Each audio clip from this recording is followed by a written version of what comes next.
Francis Maxwell, I have found you your favorite owner in the NFL. Please tell me who it is. His name is Arthur Blank. Yes. Here's a video of him dancing. This is something, man.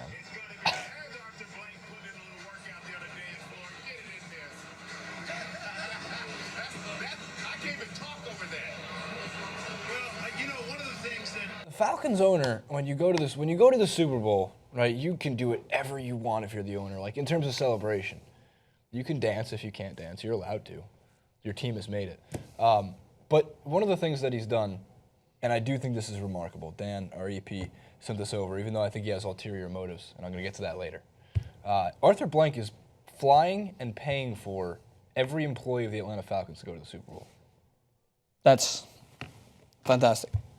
Fantastic. You don't hear that. Dan Snyder would never do that. I don't even know if Robert Kraft is going to do that. Yeah, the only thing that it reminds me of, and bear with me as I go over to another sport, but just because of the significance of it, is like great owners will reward their employees, whether it's players, staff, whatever. So when Leicester won the league, the owner bought them all BMW X7s, is it? Like every employee? Not every single player on the team. He bought them all cars. No, screw that. We're talking about the Falcons person who, as Barstool put it, like scrubs toilets is going to the Super Bowl. That's great.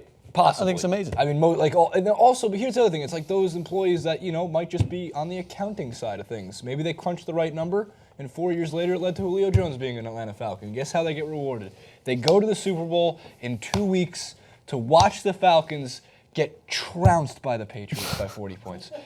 And it's such a wonderful gift until they fly home and they're like, you know what, man, screw Arthur Blank. I'm going to work for the New England Patriots. Here's why the Illuminati is about to be confirmed.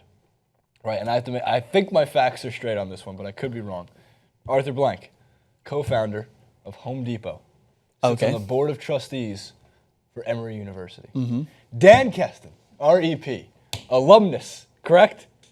From Emory University, finds the article, sends it over. Illuminati confirmed. That's your Illuminati confirmed. That's it. I was waiting for some mind-blowing stat about how Dan and him once crossed paths. Of the collegiate relation. Just Dan's because going to the Super Bowl. I have no proof of that, but Illuminati. I mean, if he's going to the Super Bowl, yeah, that's a little bit more substance to it. But this is a great gesture in amidst a very corporate time. You're going to see so many ads your head's going to spin. There's going to be a ridiculous amount of coverage around this, but these are the stories that should be talked about. If you're an advertising company, and I get that there's 120 million people who watch the Super Bowl, right? But there are still about 30 million people who watch the NFC and AFC championship games.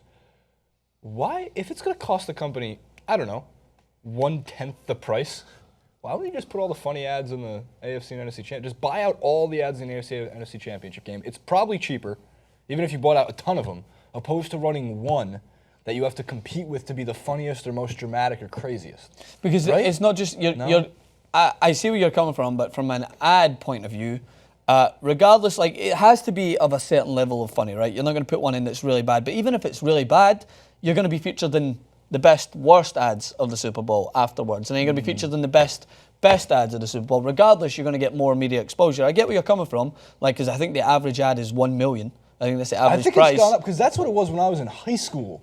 It was $1 million for 30 seconds.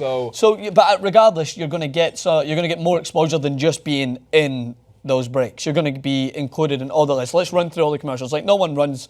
Who's written the article this week? Let's take a look at the best AFC Championship commercials. I'm going to write it for Huffington Post. Well, you could write it, and then you could charge them. Did you see the Humpty Dumpty commercial? A large fee? I didn't see it. There's a TurboTax commercial. Tax season's coming up. I don't know why I'm mentioning this.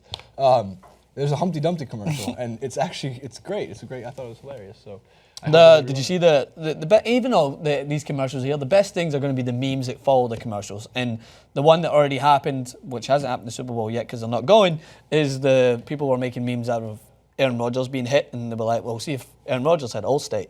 He wouldn't, because he kept showing you him getting just drugged. It's like if he had Allstate, not State Farm, he would have been protected. That's good. But he wasn't protected, unfortunately. The object of this clip was Arthur Blank is a tremendous owner. And I'd like to dig into a little more of the history, make sure he hasn't done anything terrible.